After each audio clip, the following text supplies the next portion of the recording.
Olá pessoal, paz seja convosco, tudo bem com vocês? Estamos de volta para mais um momento de meditação e hoje, continuando a série Parábolas, nós vamos ver uma parábola bem interessante. Na verdade, são duas pequenininhas, mas que na verdade uma complementa a outra, então por isso que elas são analisadas juntas, tá bom? Juntamente, porque uma faz parte da outra, tá bom? Qual é essa parábola? A parábola do grão de mostarda ou da semente de mostarda e do fermento. Vamos lá. Lucas 13, capítulo 18. Capítulo 18. Acorda. Lucas capítulo 13, versículo 18 ao 21. Tá bom? Se localizou aí, pessoal? Lucas capítulo 13, verso 18 ao 21. Vamos lá.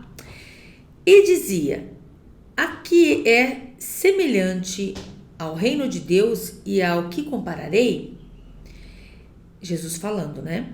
É semelhante ao grão de mostarda que um homem, tomando-o, lançou-o na sua horta e cresceu e fez grande árvore em seus ramos se aninharam as aves do céu. E disse outra vez: a quem compararei o reino de Deus? É semelhante ao fermento que uma mulher, tomando, escondeu 3 medidas de farinha até que tudo se levedou, ou então o fermento cresceu, né? Pois bem, essa é a parábola. O que será que essa parábola quer dizer? Veja bem, ao grão de mostarda, a parábola, tanto do grão de mostarda quanto do fermento, que se lhe segue, completam-se as duas, foi o que eu falei. As duas, uma parábola complementa a outra. Na verdade, são 2 parábolas, né? Como eu disse. Então, a do grão de mostarda e a do fermento, elas se complementam entre si. Falam do crescimento do mal dentro do atual reino visível de Deus. A parábola do grão de mostarda fala do pequeno começo desse reino e de seu desenvolvimento subsequente no decurso do tempo. Ele começou apenas com Jesus, que o reino de Deus começou com Jesus. Quando Jesus veio aqui e começou a pregar, começou a falar, né? Jesus formou os seus discípulos durante aqueles poucos anos de ministério, né? Ele só teve 3 anos de ministério, né? Ele foi batizado com 30 anos e com 33 morreu. Então, só um curtíssimo tempo de ministério, mas que foi, assim, algo estrondoso, né? Valeu por 50 anos, mas valeu por, se ele tivesse vivido a vida inteira ali, 90, 100 anos. Por quê? Porque esses anos foram importantes, foram bem plantados, bem feitos, né? Então o reino de Deus começou pequenininho e cresceu e se expandiu, e hoje nós vemos aí a palavra de Deus sendo pregada por todo mundo, e onde não tem, nós estamos lutando para mandar a gente pregar, né? As igrejas têm que ter essa incumbência de mandar missionários por todos os lugares, para que todas as pessoas possam ouvir, porque a Bíblia fala que enquanto tiver um que não ouviu ainda da salvação, Jesus não volta. Ai, meu Pai do céu, vamos pregar para Jesus poder voltar e nos levar para a sua casa celestial, não é?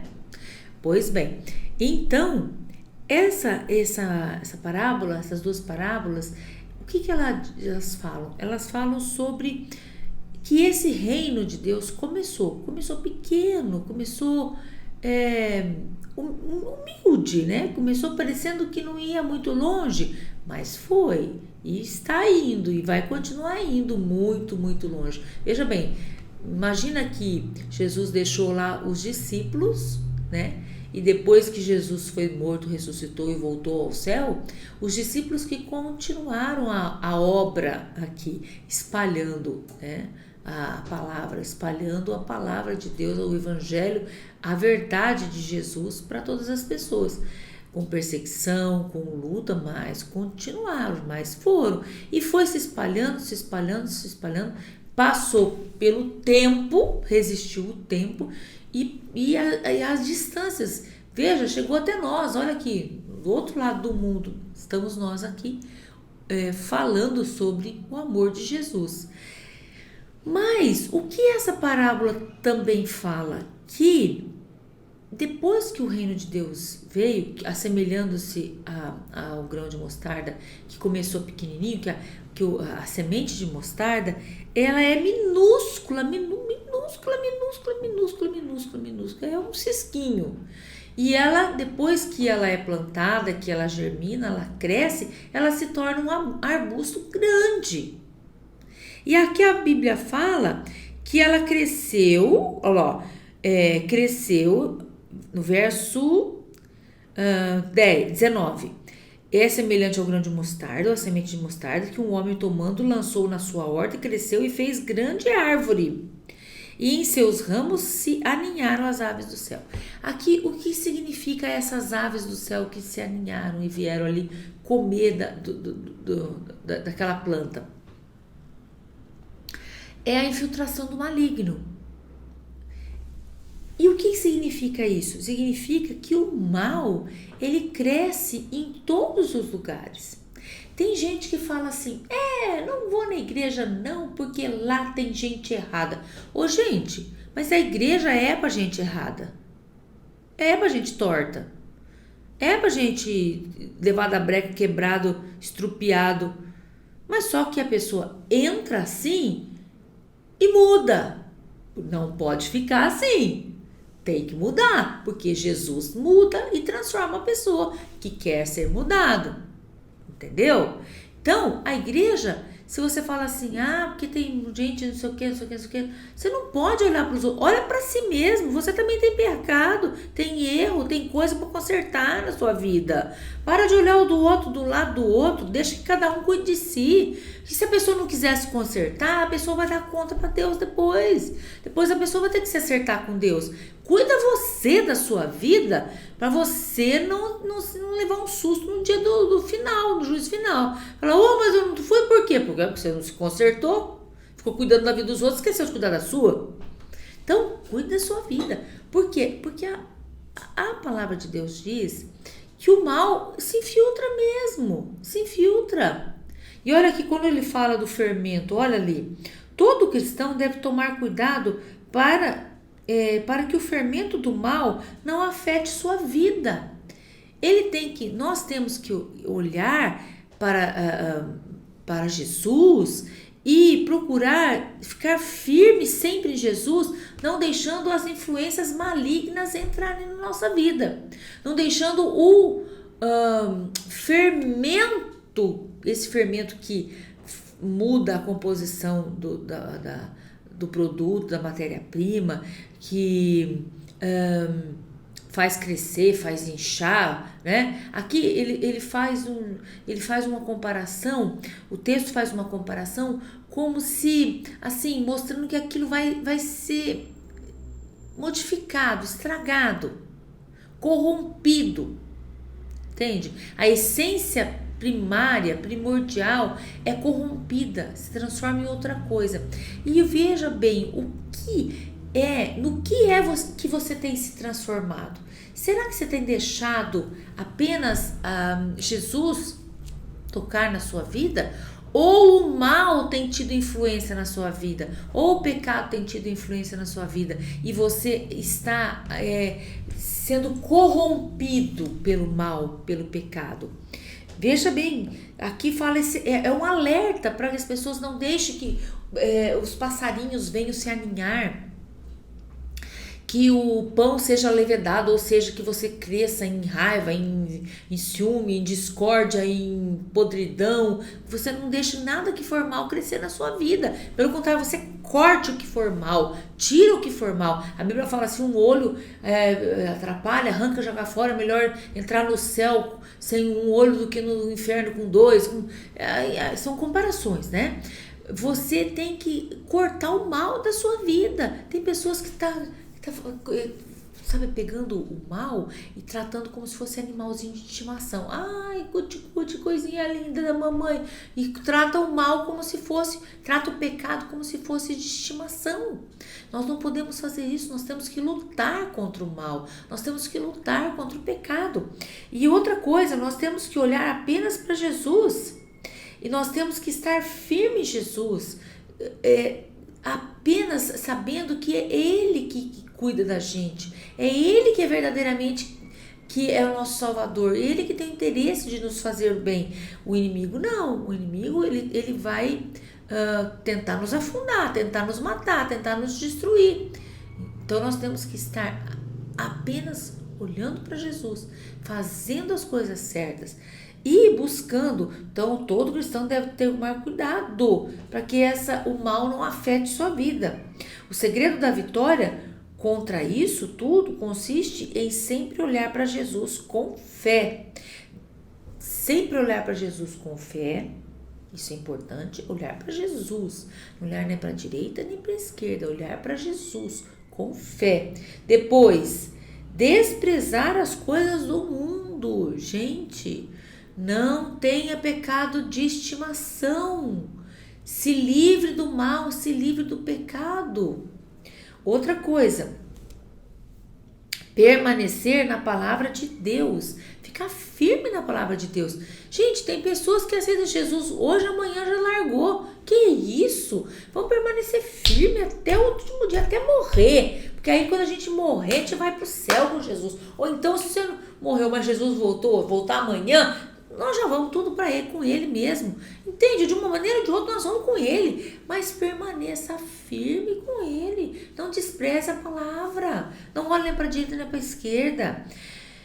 Outra coisa, aguardar a volta de Cristo. Aguardar e esperar. Tá demorando muito, que não vou esperar mais não. Não, você tem que esperar. Não veio hoje, ele volta amanhã. Não voltou amanhã, volta depois de amanhã. Ele vai voltar. Você tem que confiar nele. Ele vai voltar. E constantemente ouvir e obedecer à voz do Espírito Santo. Gente, nosso maior amigo tem que ser o Espírito Santo, tem que andar com a gente, coladinho dentro do nosso coração. Que o Espírito Santo é a pessoa mais maravilhosa que tem, porque ele nos dirige. O Espírito Santo de Deus é tão maravilhoso que ele orienta, ele dirige, ele dá palavra, só quem desfruta mesmo do Espírito Santo de Deus pode saber o que é viver com o Espírito Santo de Deus. Tem gente aí que recebe Jesus e não quer saber do Espírito Santo. Meu filho, você está vivendo uma vida pouca. Jesus quer te oferecer muito mais que isso. Muito mais que isso.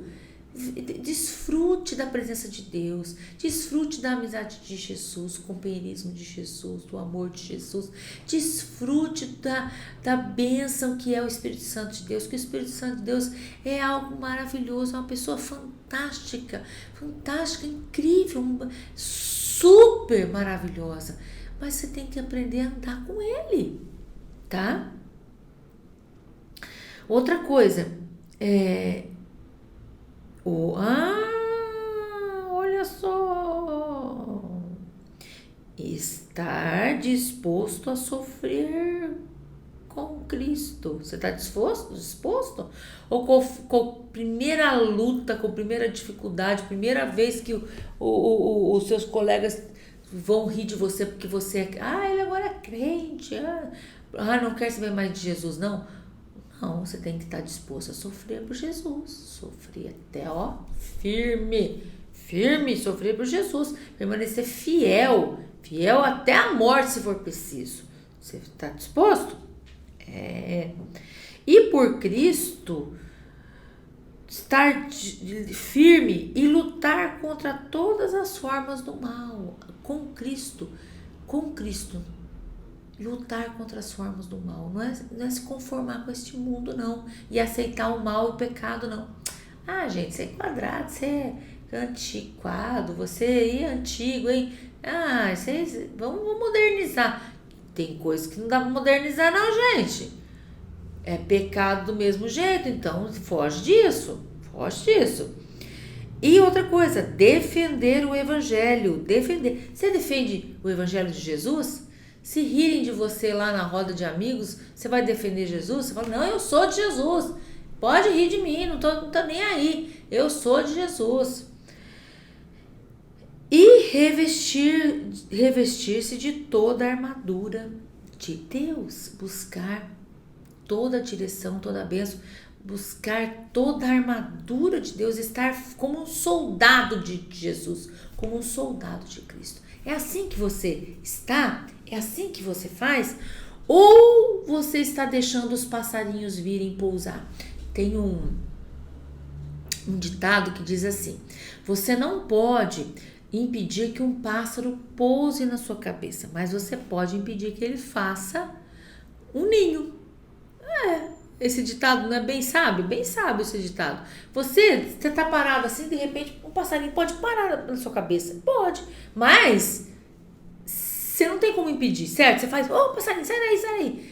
Mas você tem como impedir dele fazer um ninho. Porque ele vai levar tempo para fazer, não é? Assim é o pecado. Você tá indo por aqui, você viu alguma coisa errada, você não tem como fugir, você viu aquilo. Misericórdia. Mas o que você faz? Foge do pecado. A Bíblia fala, fuja do pecado, fuja do mal, fuja do mal. Você não vai ficar lá olhando. Você de repente viu sem querer, foge do pecado. Então, você tem como fugir do pecado. Não deixando que o pássaro venha se aninhar. Aninhar quer dizer fazer ninho na sua cabeça, na sua vida. Ou deixando que o fermento fique levedado, ou seja, que o pecado cresça na sua vida. Você pode cortar. De repente uma coisinha começou ali, corta, sabe aquele arranque o mal pela raiz? Arranque o mal pela raiz.